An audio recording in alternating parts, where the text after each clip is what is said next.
Hey everybody, this is Alan Donath with STG Moto and SportBikeTrackGear.com. I am STG's in-house off-road gear expert. Today, we're going to be doing a little comparison video of some of the higher-end off-road boots. These boots are going to range from the $400 to $500 range. As always, with any orders with STG, orders over $40, shipping in the lower 48 states is going to ship for free for you. We also have really reasonable international rates, can ship all over the world. If for some reason you do get one of these boots, it doesn't meet your expectations, doesn't fit right, whatever it may be, not a problem. Just don't ride in them. Just try them on. Keep all your original tags and packaging. It's no problem. Either shoot us an email or give us a call. We can get a return going for you. Get them coming back for different size, different color, different boot, whatever you might need. First boot up in the comparison here today is the Garnier SG10. This boot retails for $479.99. This has been a staple in Garnier's lineup for years now. Really nice all-around boot. I actually have a pair of these boots. I've had them for 3 years. They've held up really well. A couple interesting features on them. There's a 50-50 alloy to a polymer. Fully adjustable, fully replaceable buckles on them. These fit actually pretty true to size normally. You're going to be a little narrow in the foot itself, but not overly narrow. I wouldn't say enough to actually have to bump up a size or anything. You should be pretty true to size. If you wear a size 11, order a size 11 boot, you should be good to go with these. They do take a little bit of break-in time, not a ton. I'd say walk around the house, maybe a half hour, 40 minutes in them. You'd be good to go with them. They do have their nice full pivot system on either side, reinforced to stop any kind of, for lateral support, so you don't get any kind of lateral movement back to back. Also does move independently from the inner portion of the boot to allow easier front to back movements for good control on the bike itself. Heavily reinforced TPU heel and toe box on it with good serration on it, so you get good positive shifts, no matter what conditions you're riding in. Good high grip, heat resistant inner pad on it for you. Fully replaceable dual compound sole. Once again, pretty much anything you see where there's a screw, the parts are replaceable. So this inner pad can come off, inner guard on the inside of the ankle can come off and be replaced. All your buckles, if you do happen to have an issue, a couple screws, buckle piece comes right off, the strap pops right out of the boot carcass itself. It does have a nice wide entry point, easy to get your foot in and out of. Like I said, I have a pair of these. I've had them for 3 years. They've held up excellent. Kind of partial to this boot. I do really like it. Super comfortable. Like I said, very little break-in time, and it's ready to go for you. Really nice boot for that $479.99. Next up in the line will be the Alpinestars Tech8 RS. This boot goes for $499.95. The Tech8 has been a staple in Alpinestars lineup for the last 20 years. Great all-around boot, really tough to beat. It is one of only 2 boots in this line that do use the inner booty. It does make the boot a little easier to get on and off your foot with the booty inside there. Also has some little extra added padding on the ankle bones for you that's removable, machine washable. Also gives you that little added layer of air between the actual boot itself and your skin, so you don't get any irritation or chafing. This boot does go for $499.95. Again, boot that's been around with Alpinestars forever. It's a great boot, really tough to beat. Full length, interior, heat resistant, actually aluminum backed, heat resistant and high grip pad on the inside to give you good control on the bike without transferring any of that heat over.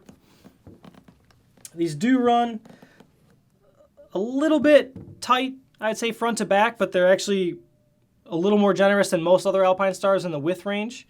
If you're a half size, you probably want to bump up to the next size, but if you're normally a 10 and you don't have any problems in 10s, you should be good to go with the 10, even with some good thick race socks. Again, with Alpinestars, they do use their dual direction pull system on their buckle system. Some of the other boots, if you get a lot of tension on it, it'll want to pull just the back side of the boot up and pulls in on the inside of your leg and can make it a little uncomfortable. Not an issue with the Alpinestars, because if you see, pulls from both directions, so everything pulls evenly. Again, nice wide entry point, tons of 3D breathable mesh on the inside to keep the cool air on your foot and no chafing, anything like that. Another cool aspect they've added to the Tech 8 over the years is the inside of the foot itself guard. If your foot slips off the foot peg, it stops those sharp teeth from cutting through the inside. Same thing on the right side. If your Kickstarter happens, the foot slips off the Kickstarter, it stops the end of that Kickstarter from trying to punch a hole through there. Again, 4 animals, comes off fully replaceable. This boot does take some break-in time because you don't have the actual mechanical hinge system in them that a lot of the newer boots are starting to go to.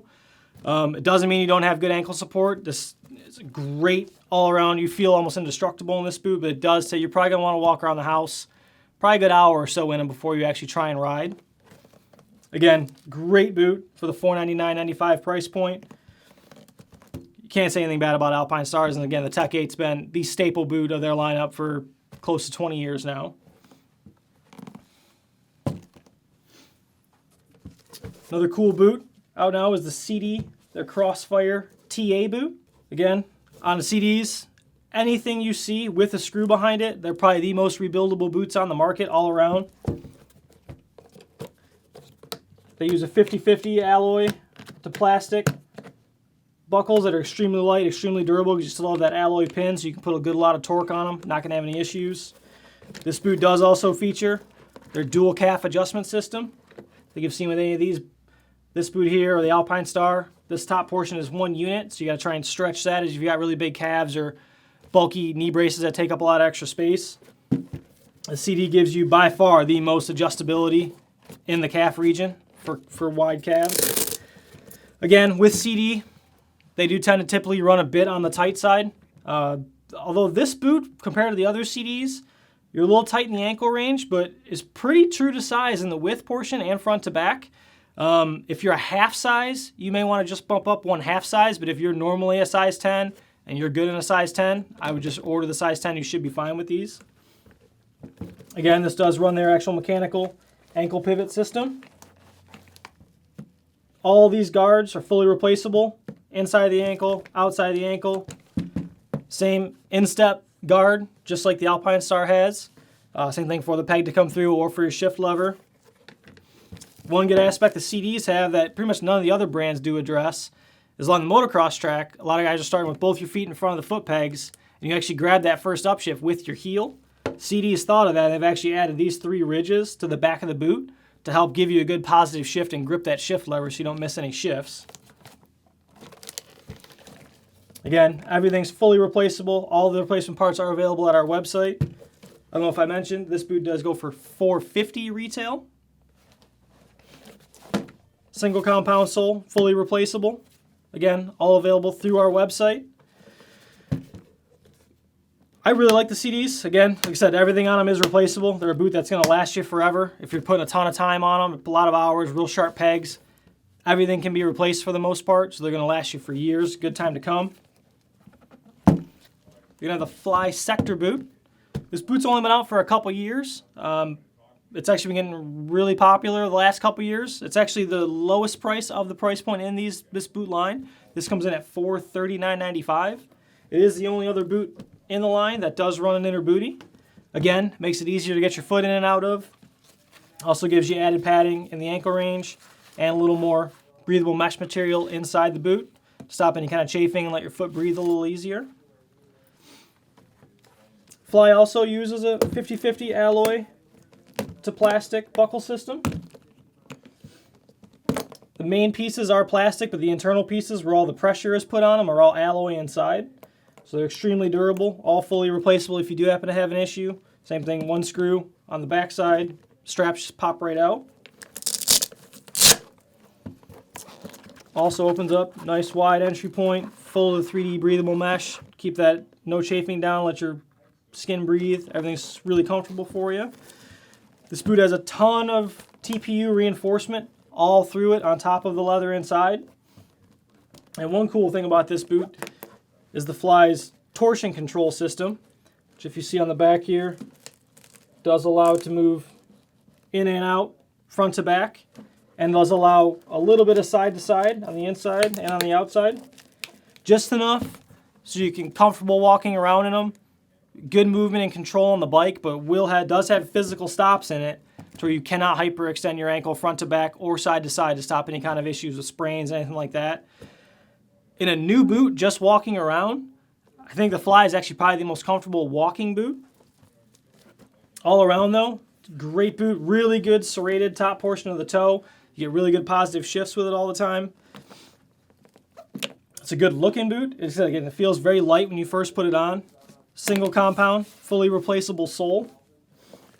Booty is machine washable. Any of the booties here, you're going to want to machine wash, line dry them, don't put them in the dryer. Takes very little break-in time.